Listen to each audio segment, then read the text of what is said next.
Hey friends, my name is Amy Sudo and I am a six-figure freelance writer. I get to travel the world. I'm based in Los Angeles and I talk a lot about freelancing here, but I'd love to share a little bit about how I got to where I am today and what the journey has been like to get here. So I grew up in this small town where people ride horses to work. It's like half suburbs, half Wild West, middle of nowhere desert.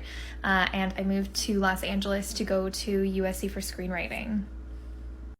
Now, USC is the top film school in the world. It's a really great university, but what I and other creatives did not know at the time, because we were told you have to go to college, you have to get a degree, is that you don't have to go to college, you don't have to get a degree. In fact, if you want to be a creative of any kind, you should not do those things. The investment that you make into your learning when you're doing your own craft is actually the most important thing. And so everything should be in service of your own craft and what makes you come alive. So when I graduated, I kind of went the Hollywood route. I worked as an agency assistant, a showrunner's assistant, a writer's assistant. I worked on a bunch of TV shows. I ended up writing an episode of this spy show called Condor, and I just kind of like made my way up the ranks, but I was really unhappy. And I looked around and it wasn't just me who was unhappy. A lot of my bosses were unhappy. A lot of the people around me were unhappy.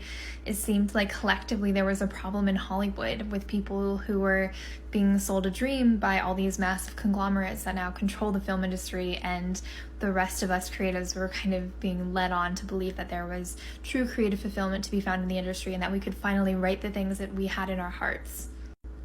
In reality, that wasn't the case.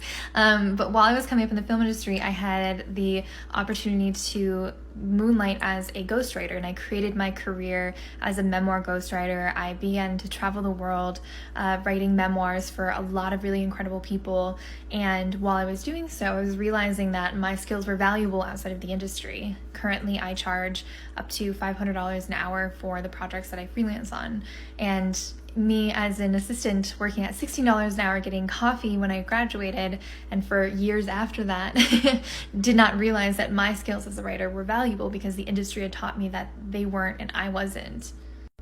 And so since then, I've built a bunch of different companies that I run with my partner Kyle, and we make content and travel the world together, and I get to teach other people how to be freelance writers and also create a new method of support, which I will talk a little bit about in part 2 for those of you who are interested.